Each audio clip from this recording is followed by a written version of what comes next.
زمانے کے آغاز میں ایک جوان مرد عارف جو اپنے چہرے پر مسکان لے کر گزرتا تھا اچانک ایک راہ چلتے ہوئے فقیر آدمی کے ساتھ ملا۔ فقیر آدمی نے دیکھا کہ عارف کا دل خوشی سے بھرا ہوا ہے اور اس نے پوچھا، تمہارے چہرے میں یہ خوشی کیسی ہے؟ عارف نے مسکرا کر جواب دیا، میرا دل اللہ کی طرف متوجہ مشغول ہے۔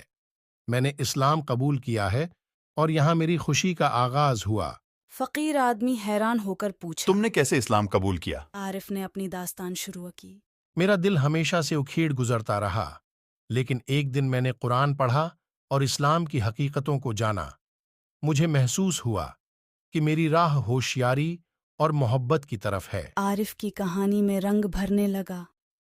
وہ بتا رہا تھا کہ کس طرح اسلام نے اس کے دل کو سکون اور محبت سے بھر دیا۔ اس کے بعد فقیر